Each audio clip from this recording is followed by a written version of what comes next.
अस्सलाम वालेकुम व्यूअर्स, आप सबको एक दफ़ा फिर मेरे यूट्यूब चैनल में खुशामदीद। व्यूअर्स, काफ़ी दिनों बाद मैं वीडियो बना रही हूँ क्योंकि बहुत सारे मेंबर्स ने कहा था कि आप की वीडियोस नहीं आ रही, तो आप जो है वीडियोस बनाना स्टार्ट कर दें। तो चलते हैं, रिव्यू एक्सरसाइज 2 हमने स्टार्ट किया था लास्ट टाइम और उसके हमने कुछ क्वेश्चंस कर लिए थे। डी तक हमने कर लिया था और आज हम ई से स्टार्ट लेंगे।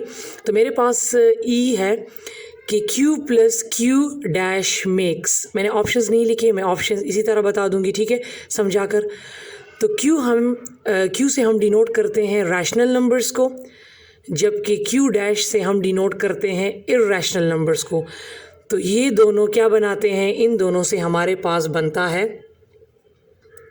रियल नंबर्स, ठीक है। तो इसका जो करेक्ट ऑप्शन है वो है the set of real numbers. हमारे पास जितने रैशनल और जितने इर्रेशनल नंबर होते हैं तो उनको हम कहते हैं रियल नंबर्स। इसके बाद नंबर एफ है द एब्सोल्यूट वैल्यू ऑफ -3। तो आप सबको पता होगा कि हमारे पास जो एब्सोल्यूट का जो सिंबल है वो ये है। तो अगर हम इसमें कोई नंबर नेगेटिव है या पॉजिटिव है वो डाल देते हैं, जैसा कि उन्होंने कहा है कि -3, तो जब मैं -3 पर एब्सोल्यूट इस सिंबल को अप्लाई करूंगी तो इसको हम पढ़ेंगे एब्सोल्यूट वैल्यू ऑफ -3। तो एक ये बात याद रखें कि जब भी कोई नंबर है ये नेगेटिव है और इस पे मैं पॉजिटिव नंबर पे एब्सोल्यूट सिंबल को अप्लाई कर लेती हूँ, ये एब्सोल्यूट वैल्यू ऑफ -3 है और ये एब्सोल्यूट वैल्यू ऑफ 3 है। तो इन दोनों का आंसर जो है वो पॉजिटिव में आएगा। बेशक ये नेगेटिव है, लेकिन जब इस पर एब्सोल्यूट का सिंबल अप्लाई होगा तो ये जो है जब इस एब्सोल्यूट सिंबल से बाहर निकलेगा, ठीक है, तो इसकी वैल्यू पॉजिटिव आ जाएगी, ठीक है। इस एब्सोल्यूट सिंबल को अप्लाई करने के बाद इसकी वैल्यू पॉजिटिव हो जाएगी और ये तो ऑलरेडी पॉजिटिव है तो इस तरह हो जाएगा, ठीक है। इसी तरह मैं एक और एग्जांपल दे देती हूँ। अगर ये है -1.3, ठीक है, और इन्होंने कहा कि एब्सोल्यूट वैल्यू ऑफ -1.3, तो जब मैं इस पर अप्लाई कर दूंगी तो इसका जब आंसर आएगा वो आ जाएगा 1.3, ठीक है व्यूअर्स।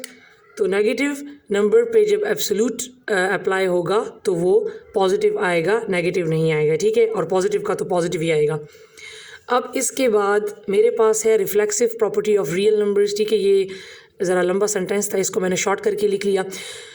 तो रिफ्लेक्सिव प्रॉपर्टी जो है वो हमारे पास जो रियल नंबर्स किस फॉर्म में लिखे हों तो हम उनको रिफ्लेक्सिव प्रॉपर्टी कहते हैं। ये जो प्रॉपर्टीज़ हैं ये आप देख लें, एक्सरसाइज जो 2 स्टार्ट हो रही है उसमें डिटेल में ये तमाम प्रॉपर्टीज़ दी हुई हैं, तो वहाँ से आप देख लें और कि किस फॉर्म को जो है कौन सी प्रॉपर्टी कहा गया है। तो यहाँ पर इन्होंने 4 ऑप्शंस दिए थे कि हमारे पास रियल नंबर्स किस फॉर्म में लिखे हो तो हम उनको रिफ्लेक्सिव प्रॉपर्टी कहते हैं। तो हमारे पास रिफ्लेक्सिव प्रॉपर्टी ये है कि कोई भी नंबर जब इक्वल होगा अपने ही नंबर के, a number that is equal to itself, कोई भी नंबर जो कि बराबर होगा अपने ही नंबर के, तो इसको हम बोलेंगे रिफ्लेक्सिव प्रॉपर्टी। तो इसका जो करेक्ट ऑप्शन था वो था A = A, सही है। और अगर इसकी रियल लाइफ में एग्जांपल लें तो इसकी रियल लाइफ में एग्जांपल ऐसी है कि मिरर में देखना, जब आप मिरर में देखते हैं तो मिरर में आपको अपना ही चेहरा नज़र आता है, ठीक है। तो ये है रिफ्लेक्सिव प्रॉपर्टी। अब अगला मेरे पास है symmetric property is shown by. कहा है कि सिमेट्रिक प्रॉपर्टी हमें कैसे पता लगेगा, किस फॉर्म में अगर रियल नंबर्स लिखे हों तो हम कहेंगे कि ये सिमेट्रिक प्रॉपर्टी है। तो सिमेट्रिक प्रॉपर्टी हमारे पास अगर इस फॉर्म में लिखी हो A + B = C और C = A + B, कोई भी रियल नंबर्स हमारे पास इस फॉर्म में लिखे हों तो हम उनको कहेंगे कि ये सिमेट्रिक प्रॉपर्टी है।